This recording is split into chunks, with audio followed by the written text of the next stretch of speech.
Sveiki, smalsieji laidos Augu skaitydamas klausytojai. Šiandien papasakosiu Jums apie metų knygos rinkimus. Turbūt visi skaitantys žino, kad spalio mėnuo yra labai svarbus lietuvių literatūrai. Kasmet spalio viduryje kompetentinga komisija, sudaryta iš literatūros kritikų, žinovų, vertėjų, rašytojų, išrenka ir paskelbia lietuviškų knygų penketukus 4 kategorijose – knygų suaugusiems, poezijos knygų, vaikų ir paauglių knygų. Kai knygos jau yra išrinktos ir paskelbtos, kviečiama iki vasario mėnesio šias knygas skaityti, vertinti, dalytis savo nuomonę, o už labiausiai patikusią knygą balsuoti. Šie metai akcija yra jubiliejiniai, 10-ieji. Visi autoriai ir skaitytojai laukia savo knygų paskelbimo dienos, kad galėtų skaityti, vertinti ir balsuoti už savo mėgiamą knygą. Knygos laimėtojos visose kategorijose paskelbiamas kitais metais knygų mugės metu. Šiandien buvo paskelbti visi 4 knygų penketukai. Aš Jums pristatysiu 5 lietuvių autorių knygas vaikams. Labai smagu, kad visos 5 knygos yra gana skirtingos. Jos tinka bet kokiam vaikų skoniui, bet kokiai patirčiai ir ko gero visi vaikai tikrai turės iš ko rinktis. Knygas pristatysiu pagal autorių pavardę, pagal abėcėlę, nes kaip tiek gražių knygų išsirinkti savo mieliausią galima tik perskaičius visas 5 knygas ir kiekvieną įvertinus iš savo požiūrio. Taigi pirmoji knyga – Gintarė Adomaitytė Čiobrelių dvaras – Ryčio ir vakarės nuotykiai. Knyga išleista 2013 metais leidyklos Edukologija. Tai jau antroji Gintarės Adomaitytės knyga apie vakarę ir rytį jų nuotykius. Pirmoji buvo Laumių stalas – Ryčio ir vakarės nuotykiai. Galbūt kai kam jau teko skaityti ir jau turite nuomonę apie šią knygą, o galbūt ir laukiate jos tęsinio. Gintarės Adomaitytės pasakojimai poetiški, lengvai ir mielai skaitomi. Kūrinys Čiobrelių dvaras Jums gali pasirodyti panašus į pasaką. Jame esama visko – ir sapnų, ir svajonių, ir realaus pasaulio. Pasakojimo ašimi tampa mamos ir vakarės išvyka į Vilnių, į sostinę miestą, kurį vakarė yra mačiusi tik savo fantazijose, kurį ji pati yra susikūrusi. Ar tai, ką vakarė patirs ir pamatys Vilniuje, atitiks jos vaizduotę? Vienoje knygos pusėje mamos ir vakarės santykis, o kitoje namuose likusių Ryčio ir tėčio santykis. O tarp jų dar ir visom vasaros spalvom besiskleidžianti gamta. Knygoje tos gamtos daug, kaip daug ir ramios, tykios nuotaikos, vaikiško požiūrio į suaugusiems svarbius dalykus. Knyga puikiausiai tik skaityti kartu su dar neskaitančiais mažaisiais ir žinoma duoti į rankas tiems, kurie raides jau pažįsta. Antroji knyga – Jurga Baltrukonytė Torčiukas ant debesėlio – Stebuklų namo istorijos.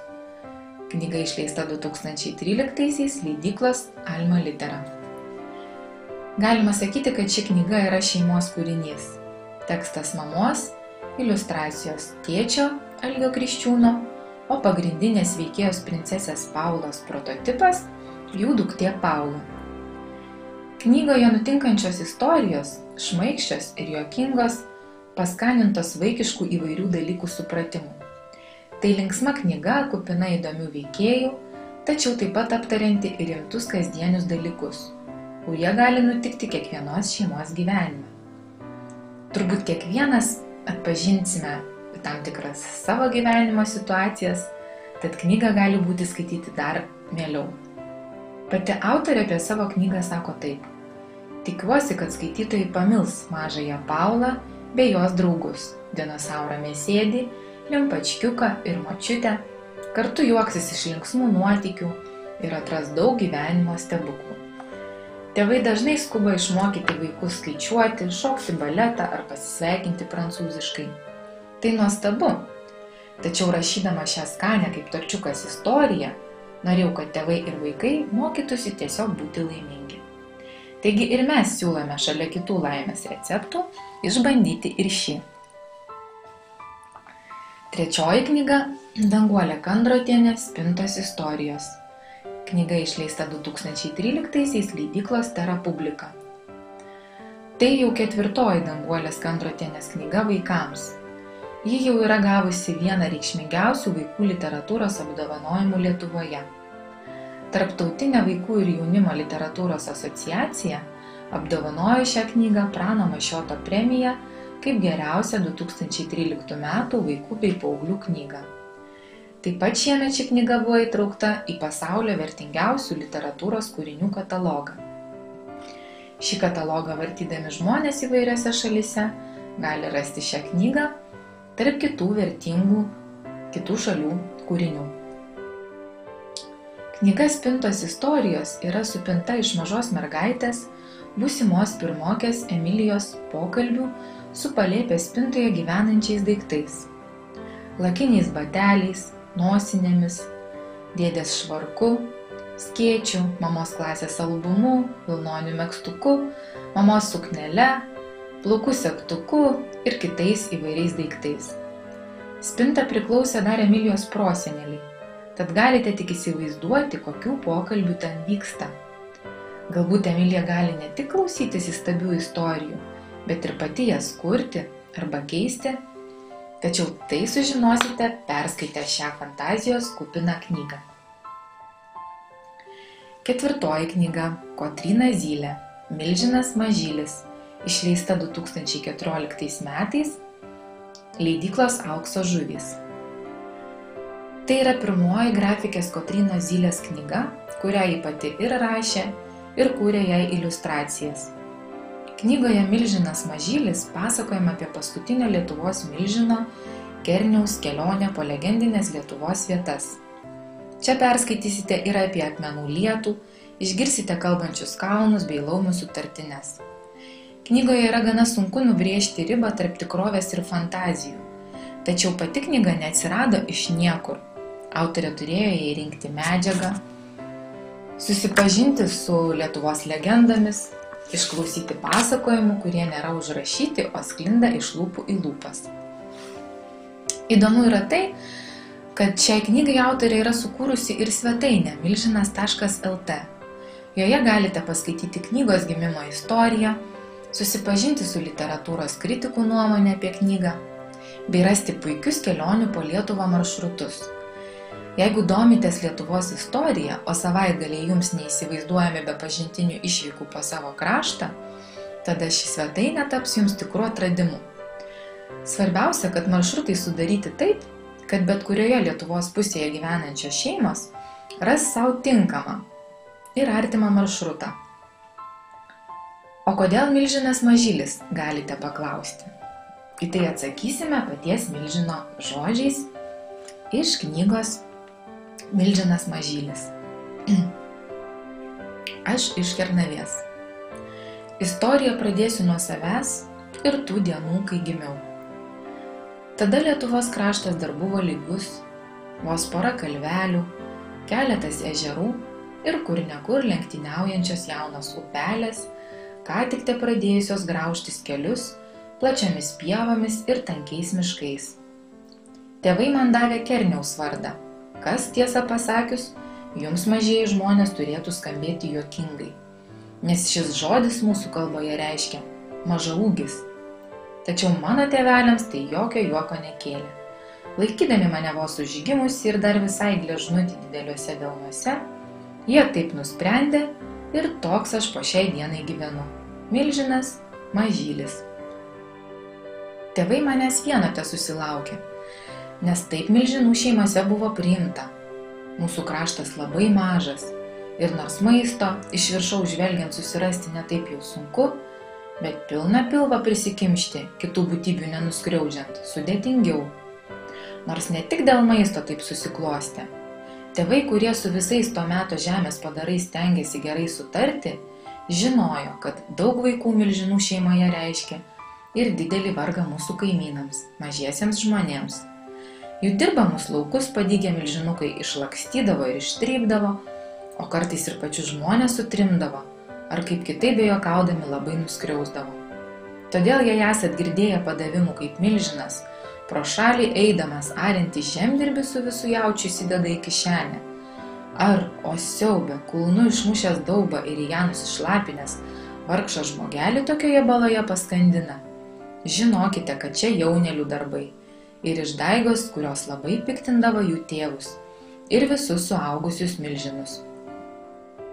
Kaip ir mažųjų žmonių pasaulyje būna dėl neklusnių vaikų ir paauglių. Aš pats niekad nei mažas, nei paaugęs ir iki pačių dienų jokio žmogaus nesu nuskriaudęs.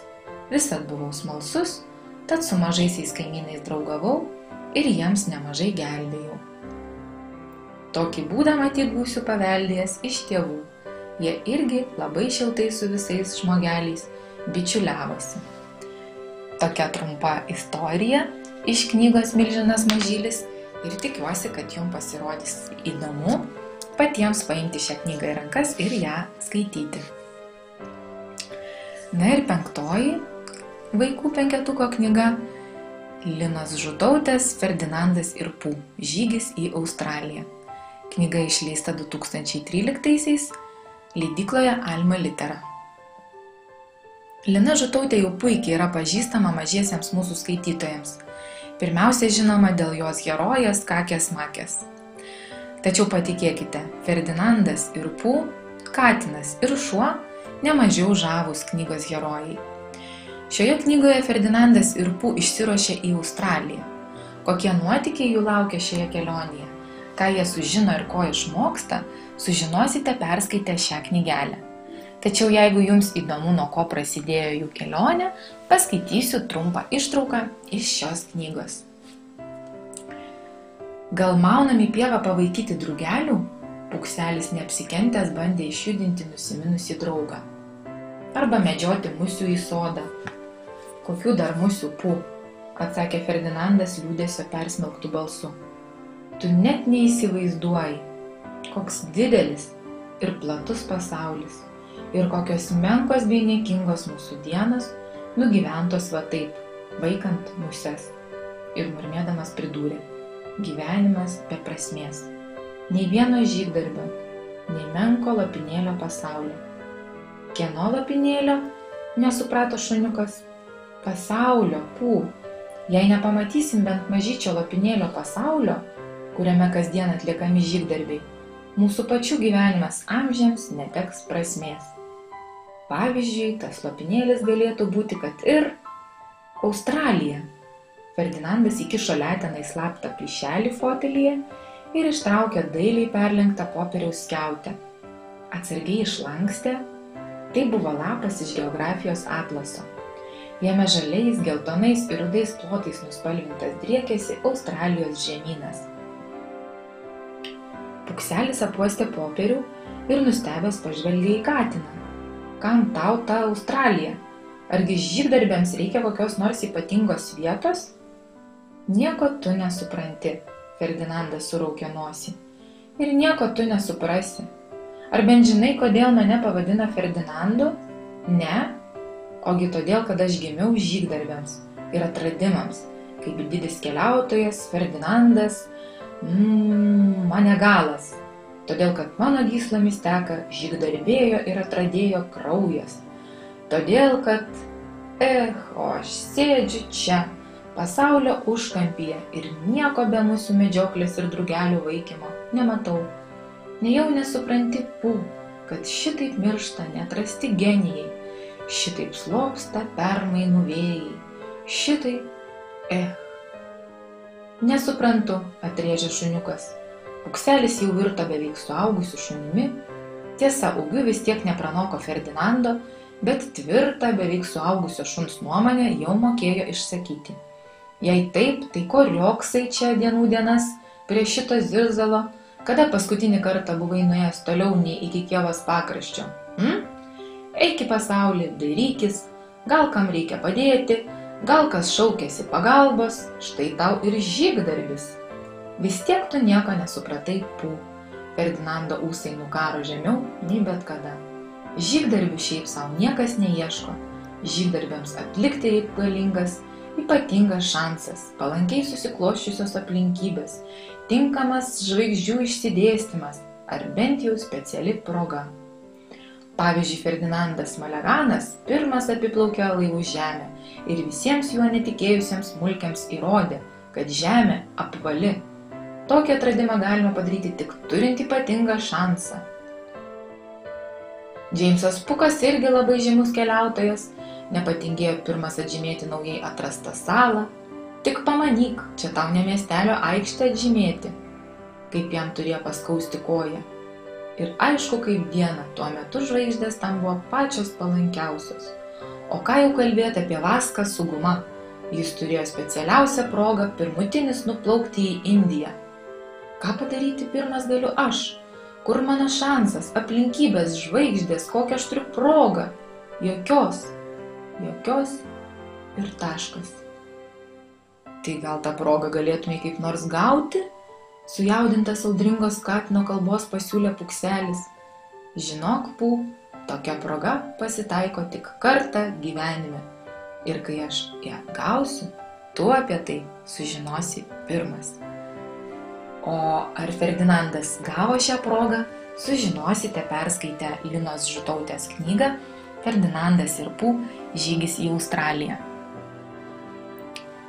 Dar noriu pasakyti, kad visos 5 knygutės vaikams yra tikrai labai gražios, malonios paimti į rankas, spalvingas, su gražiais paveikslėliais ir dar gražesnėmis, įdomiomis istorijomis, tarp kurių kiekvienas vaikas ras savo tinkamą ir įdomią. Taigi labai kviečiu skaityti visas vaikų 5-tuko knygas, išsirinkti savo mėgstamiausią knygą ir būtinai už ją balsuoti metų knygos rinkimų interneto svetainėje. O šiandien aš jums sakau iki pasimatymo ir tikiuosi, kad vėl susitiksime kitą trečiadienį. Iki!